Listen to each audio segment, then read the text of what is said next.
मंदिरात इंदूर राजघराण्याचे वारस कालगावडे यांनी घेतले शंभू महादेवाचे दर्शन। घोड्यावर बसून पायरी मार्गावरून मंदिरात लवाजमा दाखल, शिव पार्वती नामाचा झाला गजर। मान तालुक्यातील शिखर शिंगणापूर इथे चैत्र शुद्ध एकादशीला इंदूर राजघराण्याचे वारस कालगावडे राजे यांनी रीतिरिवाजाप्रमाणे घोड्यावर बसून वाजत गाजत येऊन शंभू महादेवाचे दर्शन घेतले। आज या राजाचा मान असतो, त्यांनी पादत्राणे घालून गाभाऱ्यात जाऊन दर्शन घेतले। चैत्र शुद्ध अष्टमीला शिव पार्वती विवाह सोहळा पार पडला।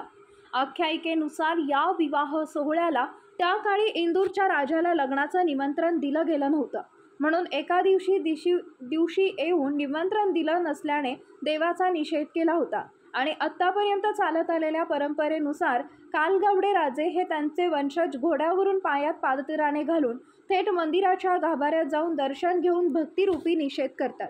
आज सकाळी कालगावडे राजांनी पुष्कर तलावात स्नान केले, त्यानंतर उमाबणातील नांदरुकीच्या झाडाखाली बसून कांदा चटणी आणि भाकरी खाल्ली व न्याहारी केली।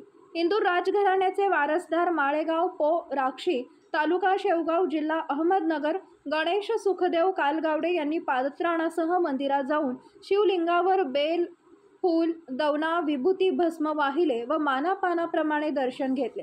आज सर्व शिवभक्त एकादशी निमित्त उपवास करतात, मात्र ते न्याहारी करतात। रीतिरिवाजाप्रमाणे कालगावडा राजांनी आज पारंपरिक पद्धतीने घोड्यावरून येऊन दर्शन घेतलं। महादेवाच्या मंदिरात जाऊन त्यांच्याबरोबर आलेल्या भाविकांनी महाप्रसाद घेतला। कालगावडे राजे यांच्याबरोबर नगर जिल्ह्यातील सुमारे 90 गावातील भक्त भाविक त्यांच्या समवेत दरवर्षी येत असतात। वरूर गावाचा कुंचला धरण्याचा मान असतो, तर कालगावडे राजे हे एकादशीच्या अगोदर आपल्या लवाजम्यासह शिंगणापुरात दाखल होत असतात। ते गावच्या वेशीच्या बाहेर डोंगरावर मुक्कामी असतात। सबस्क्राईब करा, अपडेट रहा। मान बुलेटिन न्यूज नेटवर्कसाठी दौलत नाईक, दहिवडी।